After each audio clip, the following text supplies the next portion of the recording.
अस्सलामुअलैकुम दोस्तों, कैसे हैं आप लोग। उम्मीद करते हैं कि आप तमाम लोग खैरियत से होंगे। सो आज की वीडियो में हम कुवैत की कुछ बड़ी और इंपॉर्टेंट जो अपडेट आ रही है वो आप लोगों के साथ शेयर करने वाले। अगर आप कुवैत में रहते हैं, कुवैत के हालात वाक़यात से वाक़फ़ रहना चाहते हैं, इस वीडियो को आप शुरू से लेकर आखिर तक जरूर देखें, क्योंकि ये वीडियो आप लोगों के लिए काफ़ी ज़्यादा बड़ी और इंपॉर्टेंट होने वाली है। सबसे पहली खबर आप लोगों के साथ शेयर कर दें कि कुवैत जल्द ही नया कानून जो है वो लागू करने वाली है। नए वीज़े पर जो लोग कुवैत आएंगे उनको अपने देश में ही प्रोफेशनल टेस्ट जो है वो देना होगा, और टेस्ट पास करने के बाद ही उनको कुवैत आने के लिए वीज़ा जो है वो जारी किया जाएगा। यानी यहाँ पर बताया गया है कि अगर कोई बंदा कुवैत के अंदर प्रोफेशनल काम करने के लिए आ रहा है, नहीं किसी तरह का कोई प्रोफेशनल उसका काम है और वो काम वो करने के लिए आ रहा है, तो उसको अपने देश में ही उस काम का जो टेस्ट है वो देना पड़ेगा, और टेस्ट पास करने के बाद ही उसको कुवैत का वीज़ा जो है वो दिया जाएगा। उसके बाद ही वो कुवैत आ सकेगा। तो ये एक नया रूल्स जो है कुवैत गवर्नमेंट जल्द ही लागू करने जा रही है। आपको बता दें कि ये कानून इसलिए लागू किया जा रहा है ताकि कुवैत में जो लेबर मार्केट है उसको ज़्यादा से ज़्यादा बेहतर बनाया जा सके, और जो लोग जो काम करने के लिए कुवैत आएँ वही काम वो करें, कोई दूसरा काम बंदा जो है वो ना कर सके।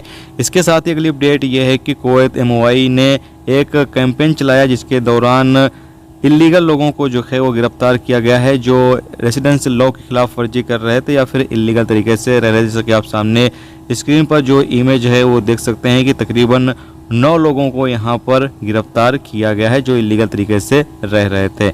इसके साथ ही अगली अपडेट ये है कि कुवैत में एक और नया सिस्टम जो है वो लागू करने के हवाले से बातचीत किया जा रहा है। अपडेट के मुताबिक बताया गया है कि ये ऐसे वर्कर के लिए होगा जो अपने कफील के पास से फरार हो चुके हैं। उनके कफील ने फरार की रिपोर्ट दर्ज कराई हुई है, और साथ में जो लोग कुवैत वर्क वीज़े पर आए और उन्होंने अपना जो इकामा है वो जारी नहीं करवाया, अपना इकामा नहीं बनवाया, ऐसे तमाम लोगों के लिए नया सिस्टम जो है वो कुवैत गवर्नमेंट लागू करने के हवाले से तैयारी कर रही है। और हो सकता है ये सिस्टम जो है वो जल्दी लागू कर दिया जाए। अब क्या सिस्टम लागू किया जाएगा इस बारे में यहाँ पर कोई भी जानकारी ज़्यादा नहीं दी गई है। जैसे ही इस बारे में कोई ज़्यादा जानकारी आती है तो इंशाल्लाह आपको ज़रूर से अपडेट कर देंगे। तो ये दोस्तों आज की कुवैत की कुछ बड़ी और इंपॉर्टेंट अपडेट, इंपॉर्टेंट खबर जो आप लोगों के साथ शेयर कर दी गई। तो उम्मीद करता हूँ ये वीडियो, ये जानकारी आपको अच्छी लगी है तो प्लीज़ वीडियो को अपने दोस्तों के साथ ज़रूर शेयर कर दें। और जो दोस्त मेरे इस वीडियो को फेसबुक पेज पर देख रहे हैं उनसे रिक्वेस्ट है प्लीज़ फेसबुक पेज को भी फॉलो जरूर कर लें। वीडियो देखने के लिए बहुत बहुत शुक्रिया। मिलते हैं नेक्स्ट टॉपिक के साथ। जब तक रखिए अपना ख्याल, ओके, खुदा हाफ़िज़।